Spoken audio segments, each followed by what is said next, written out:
वसुदेवसुतं देवं कंसचाणूरमर्दनम् देवकी देवकी परमानन्दं परमानन्दम् कृष्णं वन्दे जगद्गुरुं। नारायणं नमस्कृत्य नरं चैव नरोत्तमं देवीं सरस्वतीं व्यासं ततो जयमुदीरये। तो हम लोग अध्याय 9 कर रहे थे और हमने कल 33 कर लिया था। सो 34th 34वां जो कि अंतिम श्लोक है और बहुत ही महत्वपूर्ण श्लोक है, वो करते हैं। फिर उसके बाद अध्याय 10 भी आज प्रारंभ करेंगे। ठीक, तो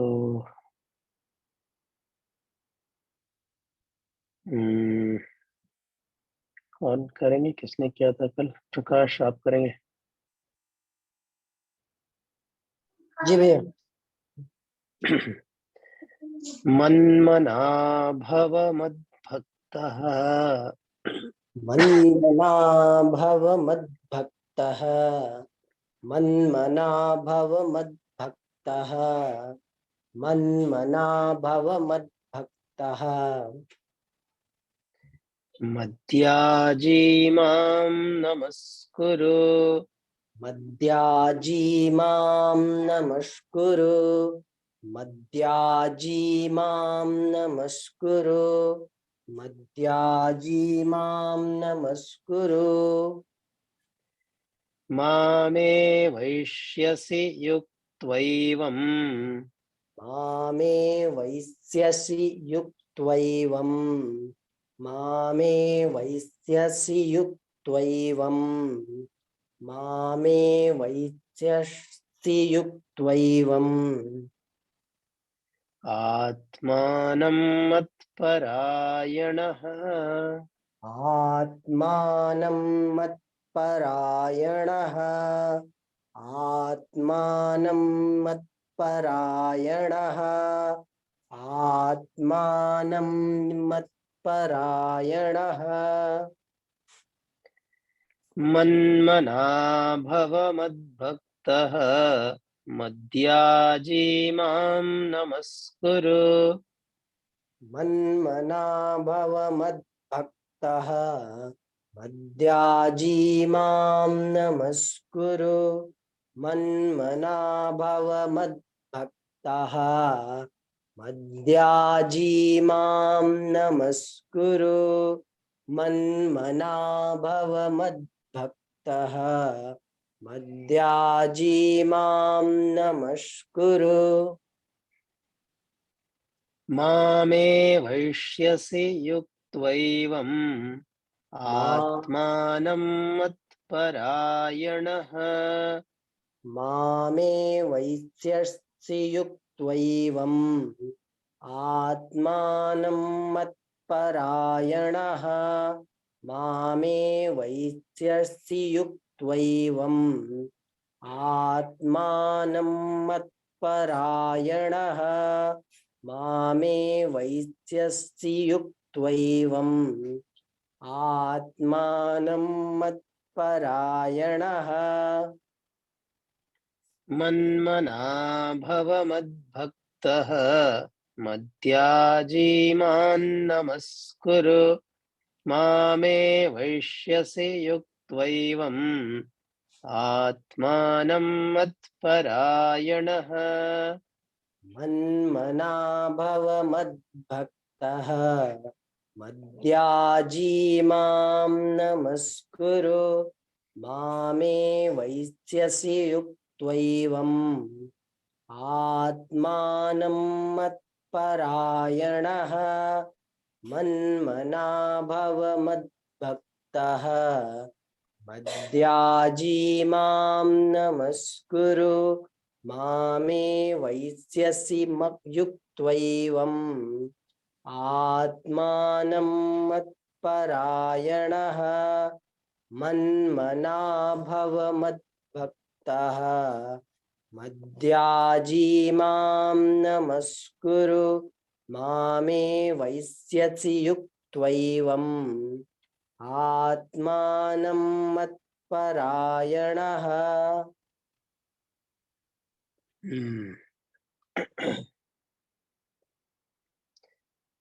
तो अब ये अंतिम श्लोक है इस अध्याय का। इसके पहले क्या प्रसंग चल रहा था? भगवान ने बताया कि भगवान के भजन की ही चर्चा चल रही थी, और फिर ये बताया कि अलग अलग लोग कैसे भजन करते हैं, उनका क्या प्रभाव होता है। फिर बताया कि जो सुदुराचारी होते हैं वो भी भजन करके मुझे प्राप्त हो जाते हैं, जो पाप योनियों में हैं, स्त्रियां, वैश्य, शूद्र, सब जो है मेरा भजन करके मुझे प्राप्त हो सकते हैं। फिर तो ब्राह्मणों की और राजर्षियों के तो कहने ही क्या, ये पिछला श्लोक था। तो अब ये बता करके भगवान यहाँ अर्जुन को एक तरीके से अंतिम और सबसे महत्वपूर्ण बात जो है, यही सिमिलर श्लोक 18वें अध्याय में भी है, वो बता रहे हैं कि कैसे भजन करें, और करने का आदेश ही दे रहे हैं एक प्रकार से। क्या कह रहे हैं? मद भक्तः भव। सबसे पहले मद भक्तः भव मतलब मेरा भक्त हो जा। मन मना भव मतलब तेरा मन मुझ में ही लगा रहे, अपना मन भी मुझ में ही, मुझ में मन वाला हो जा। और मद्याजी, मद याजी, याजी मतलब यजन करना, माने पूजन करना, तो मेरा ही पूजन करे। और माम नमस्कुरु, और मुझे ही नमस्कार करे। फिर एवं आत्मानं युक्त्वा मत्परायणः माम एव एष्यसि। इस प्रकार अपने आप को मत परायण, मेरे परायण होकर के मुझ में जब तू लगाएगा तो तू मुझे ही प्राप्त हो जाएगा। तो क्या क्या बातें हैं यहाँ पर? मन मन मद भक्तः, मद भक्तः का क्या मतलब? मेरा भक्त हो जा। भक्त होने का क्या मतलब है? यही जो, अब इसको अलग अलग अर्थ तरीके से देखा जा सकता है। मतलब भगवान ही सब कुछ है। इसके पहले बताया ना, सर्वं खलमिदं ब्रह्म, सब कुछ परमात्मा ही है। और हम भी परमात्मा के अंश, जो आत्मा है वो भी परमात्मा का अंश है। तो अपने आप को परमात्मा से जोड़ लें, और शरीर, प्रकृति, ये सब जिसमें हम लोग बंधे हुए हैं, अहंता, ममता, उससे थोड़ी डिस्टेंस आ जाए। यद्यपि वो भी परमात्मा का ही अंश है, हाँ, उसमें भी परमात्मा है, प्रकृति में भी परमात्मा है। पर हम प्रकृति में परमात्मा को नहीं देखते, हम तो बस अपना समझने लगते हैं। शरीर हमारा, कुछ लोग हमारे अपने हैं, कुछ लोग हमारे अपने नहीं है। कुछ शत्रु हो जाते हैं, कुछ मित्र हो जाते हैं, कुछ हमको पाना हो जाता है, कुछ खोना हो जाता है, किसी से राग हो जाता है, किसी से द्वेष हो जाता है। वो सब ना हो। मद भक्त, मेरा भक्त हो जा, मतलब जो सेंटर, जो फोकल पॉइंट है वो भगवान हो जाए। और मन मना भव, और मन भी परमात्मा में लगेगा। मन किस में लगता है? जो आपको प्रिय होती है उसमें मन लगता है, जो आपको अच्छा लगता है, जिसके बारे में पढ़ते सुनते हैं, जिसकी चर्चा करते हैं, वहाँ वहाँ आपका मन अपने आप ही चला जाता है। जबरदस्ती तो मन से हो नहीं सकती। मन के शरीर का क्षेत्र जो है वो प्रयास का विषय होता है, और मन का क्षेत्र जो है वो अप्रयास की बात होती है। यानी अगर आप सोचे कि प्रयास करके मन लगाएंगे तो वो होता नहीं है। जहां आपकी रुचि होती है ना, वहां मन जाता है। जिससे प्रेम होता है उसके विचार बार बार आते हैं, उसकी ओर मन जाता है। तो भगवान की में प्रेम बढ़े तो भगवान की ओर मन भी लगने लगता है फिर अपने। तो तेरा मन भी मुझ में लगे, अपना मन भी मुझ में लगाए, मन मना भव। और मद्याजी, अब मद्याजी का मतलब ऐसा नहीं पूजन ही करते रहे 24 घंटे मेरा, ऐसे नहीं। मद्याजी का मतलब जो भी कर्म करें, जैसे पिछले बताया था ना, इसी अध्याय में था, क्या था श्लोक? कौन सा श्लोक था बताइए आप लोग, जिसमें सब कुछ भगवान के लिए, क्या था? किसी को याद है? सब लोग भूल गए। अ,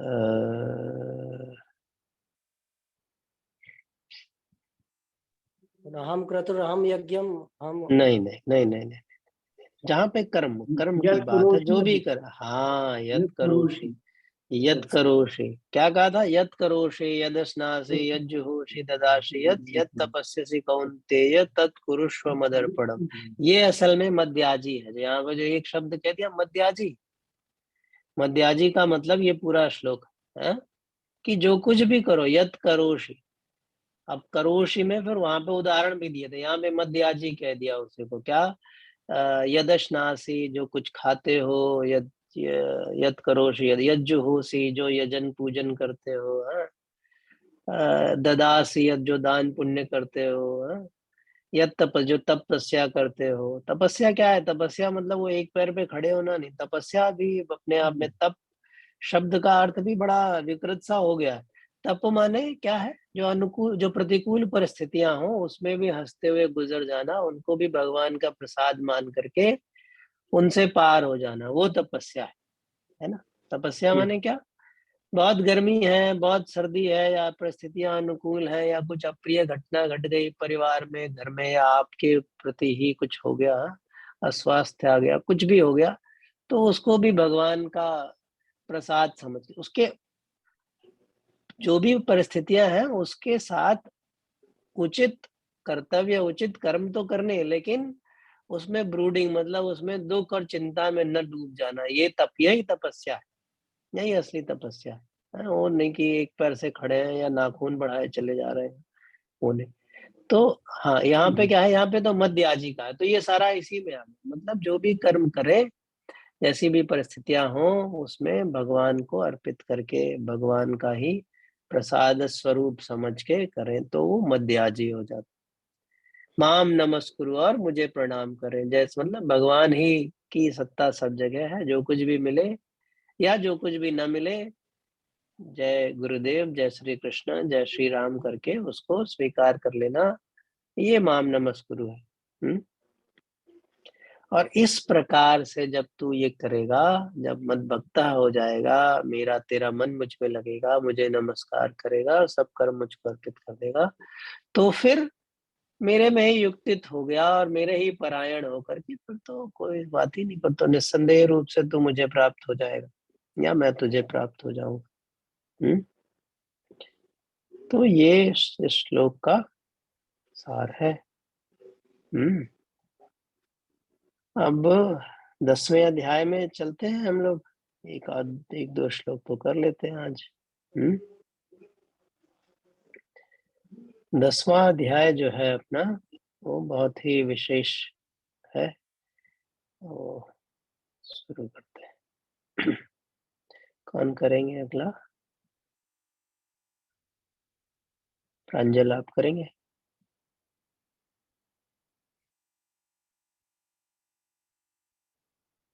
हाँ जी भैया। पहले तो ये एक बार बोल देते हैं। ओम तत्सदिति श्रीमद्भगवद्गीतासु उपनिषत्सु ब्रह्म विद्यायां योगशास्त्रे श्रीकृष्णार्जुन संवादे राजविद्या राजगुह्य योगो नाम नवमोऽध्यायः। ओम तत्सदिति श्रीमद्भगवद्गीतासु उपनिषत्सु ब्रह्मविद्यायां योगशास्त्रे श्रीकृष्णार्जुन संवादे राजविद्या राजगुह्य योगो नाम नवमोऽध्यायः।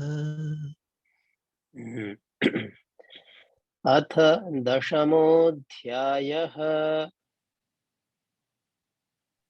अथ दशमोऽध्यायः। श्रीभगवानुवाच श्रीभगवानुवाच भूय एव महाबाहो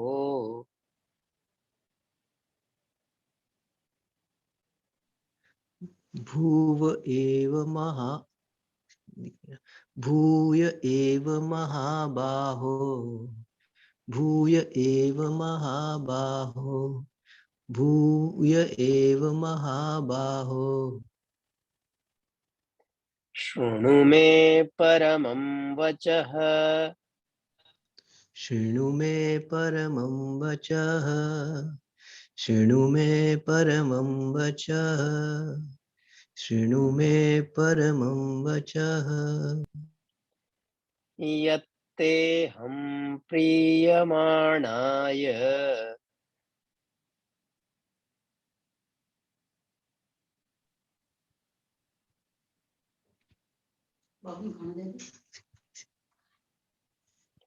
यत्तेऽहं प्रीयमाणाय यत्तेऽहं प्रीयमाणाय यत्तेऽहं प्रीयमाणाय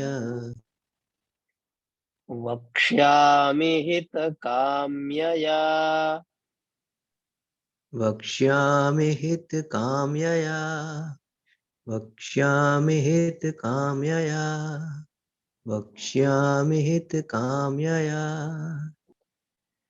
भूय एव महाबाहो शृणु मे परमं वचः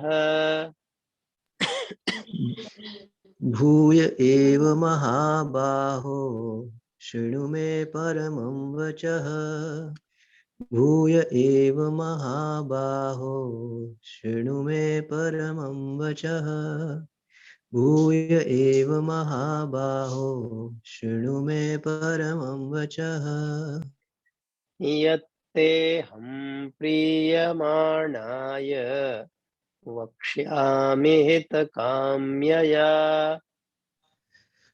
यत्तेऽहं प्रीयमाणाय वक्ष्यामि हितकाम्यया यत्तेऽहं प्रीयमाणाय वक्ष्यामि हितकाम्यया यत्तेऽहं प्रीयमाणाय वक्ष्यामि हितकाम्यया भूय एव महाबाहो शृणु मे परमं वचः यत्ते हम प्रीयमाणाय वक्ष्यामि हितकाम्यया भूय एव महाबाहो शृणु मे परमं वचः यत्तेऽहं प्रीयमाणाय वक्ष्यामि हितकाम्यया भूय एव महाबाहो शृणु मे परमं वचः यत्तेऽहं प्रीयमाणाय वक्ष्यामि हितकाम्यया भूय एव महाबाहो शृणु मे परमं वचः यत्तेऽहं प्रीयमाणाय वक्ष्यामि हितकाम्यया तो 10वां अध्याय जो है वो विभूति योग है और 10वें अध्याय का प्रारंभ भगवान स्वयं ही कर रहे हैं। इसमें कोई प्रश्न है? असल में 7वें अध्याय में ज्ञान विज्ञान योग चल रहा था, तो वहां पर भगवान ने अपनी विभूतियों के विषय में थोड़ा बहुत तो बताया था। फिर अर्जुन ने शायद कुछ प्रश्न किया तो 8वां 9वां अध्याय आ गया उसके प्रश्नों का उत्तर देते हुए फिर पुनः ही भगवान स्वयं ही जो 7वें अध्याय का विषय था उसको ही आगे बढ़ाते हैं पूरा करने के लिए और स्वयं ही बोलना आरंभ करते हैं इस अध्याय में। और क्या बोलते हैं? महाबाहो मे परमं वचः भूय एव शृणु। हे महाबाहो अर्जुन, मेरे परम वचनों को तुम भूय माने फिर से, शृणु माने सुनो। यत अहम प्रीयमाणाय ते हितकाम्यया वक्ष्यामि। जिसको मैं तुझे, और तू कैसा है? तू मुझ में अनन्य प्रीयमाणा है, मुझ में अनन्य प्रेम वाले हो तुम, इसलिए तुम्हारे हित की कामना से मैं इन वचनों को कह रहा हूँ। और परम वचन कहा, और इनको तुम फिर से सुनो ध्यान से। हाँ, मतलब अर्जुन भगवान समझ गए कि अभी पूरी बात जो है अंदर अर्जुन के शायद समाई नहीं है। वो तो देख के ही, वो तो भगवान तो सब जानते ही है, तो इसलिए कह रहा है फिर से मैं तुम्हारे लिए कह रहा हूँ। और क्यों कह रहा हूँ? क्योंकि तुम में मेरा प्रेम, मेरा तुम में, मैं तुम्हें क्या प्रियमाणा है, मतलब तुम मुझसे प्रेम करते हो, अनंत अनन्य प्रेम है तुम्हारा मुझ में, इसलिए तुम्हारे ही हित की कामना को रखते हुए मैं ये परम वचन। अच्छा, जब भी भगवान कुछ विशेष बात कहनी होती, मुख्यतया जब भगवान को अपने बारे में ही बताना होता है, बाकी ज्ञान व्यान तो ठीक है, लेकिन जब भगवान को भगवत्ता के लिए, परमात्मा के विषय में कुछ कहना होता है, तब उसको कहते हैं जैसे चौथे चौथे अध्याय में बोला गुह्यतमम। इधर राज विद्या राज गुह्यम, मतलब रहस्यमय बात, विशेष बात, बड़ी बात। ऐसे यहाँ पर क्या कहा? परमम वचः, परम बात को मैं फिर से कह रहा हूँ और उसको सुनो।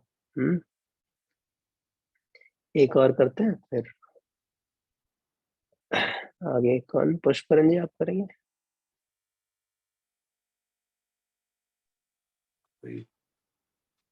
हम्म। न मे विदुस्सुरगणाः न मे विदुः सुरगणाः न मे विदुः सुरगणाः न मे विदुः सुरगणाः प्रभवन्न महर्षयः प्रभवं न महर्षयः प्रभवं न महर्षयः प्रभवं न महर्षयः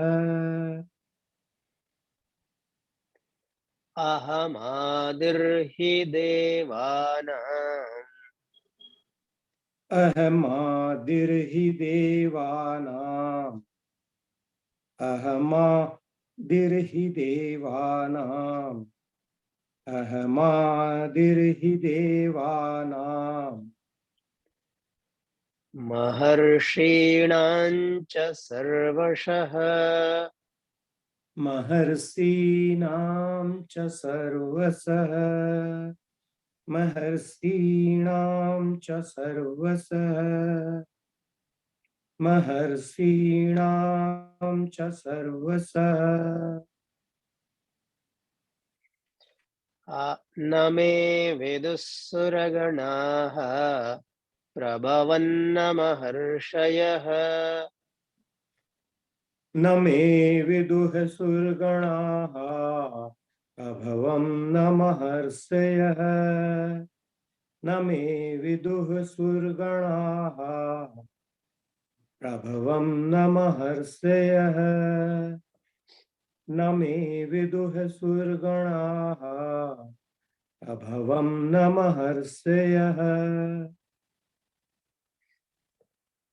अहमादिर्हि देवानां महर्षीणां च सर्वशः अहमादिर्हि देवानां महर्षीणां च सर्वशः अहमादिर्हि देवानां महर्षीणां च सर्वशः अहमादिर्हि देवानां महर्षीणां च सर्वशः न मे विदुस्सुरगणाः प्रभवन्न महर्षयः अहमादिर्हि देवानां महर्षीणां च सर्वशः न मे विदुः सुरगणाः प्रभवं न महर्षयः अहमादिर्हि देवानां महर्षीणां च सर्वशः न मे विदुः सुरगणाः प्रभवं न महर्षयः अहमादिर्हि देवानां महर्षीणां च सर्वशः न मे विदुः सुरगणाः प्रभवं न महर्षयः अहमादिर्हि देवानां महर्षीणां च सर्वशः।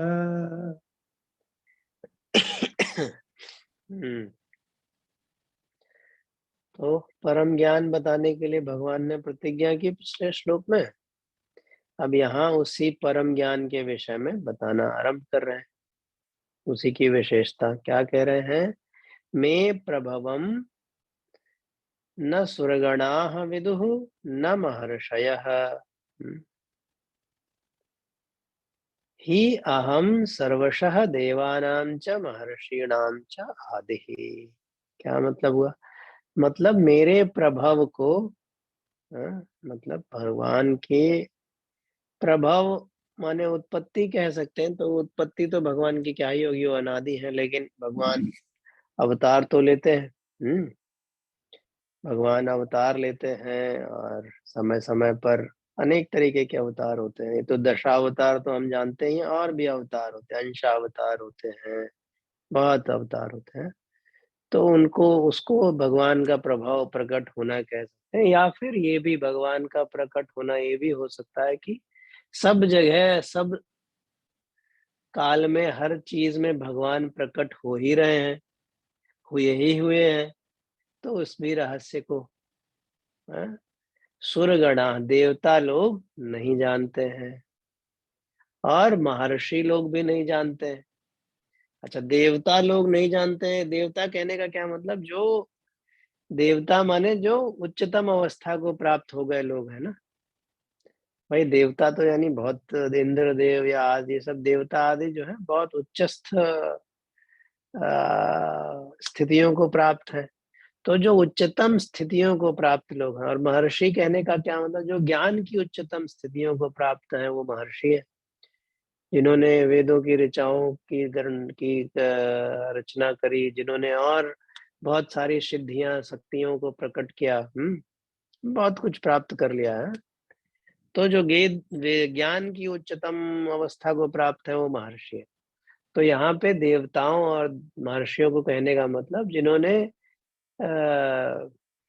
किसी भी तरीके से जो उच्चतम अवस्थाओं को प्राप्त किए हुए लोग हैं, देवता महर्षि लोग, वो भी मुझे नहीं जानते हैं, मेरे प्रकट होने को नहीं जानते हैं। अच्छा, क्यों नहीं जानते हैं? क्योंकि उनका सबका जो देवताओं में जो देवत्व है, महर्षियों का जो ज्ञान है, वो सब तो मेरे से ही आया है ना।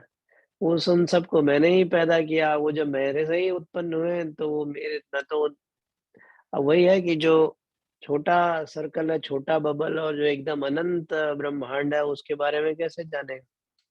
हम्म जो जहां से आया है फिर उससे तो वो तो उससे भी बड़ा हुआ। तो इसलिए, और वैसे भी देवता तो जो है अपने भोग विलास में लगे रहते हैं, वो जानने की कोशिश भी नहीं करते हैं। दानव होते हैं वो अपने अहंकार माया में लगे रहते हैं, इसलिए वो भी जानने की कोशिश नहीं करते हैं। महर्षि कुछ रहते हैं भाई जो ज्ञान में मतलब ज्ञानी, कुछ कोशिश करते हैं, लेकिन कोशिश करते हैं। 7वें अध्याय में था, ये 7वें अध्याय से ही विषय उठा रहे हैं भगवान ये। क्या? मनुष्याणाम सहस्रेषु कश्चित् यतते सिद्धये यततामपि सिद्धानाम कश्चिन् माम वेत्ति तत्वतः। हजारों हजार में कहीं कोई जानने की कोशिश करता है, फिर वो आगे बढ़ता है। फिर उन हजारों हजार जो कोशिश करने वालों में से उनमें कहीं कोई विरला है जो जान पाता है। तो ये सब देवताएं महर्षि ये सब जो है मेरे रूप को, जिस परम ज्ञान को मैं बताने जा रहा हूँ उसको नहीं जानते हैं। और तुम मुझे प्रिय हो, तुमने जो है अनन्य भक्ति अनन्य प्रेम है मेरे में, मेरे लिए तुम्हारे मन में, इसलिए मैं ये सब तुमसे बताने जा रहा हूँ।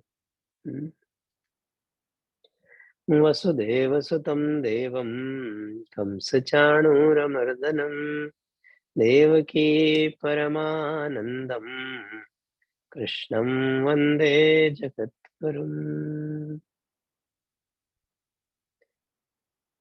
ठीक है, आगे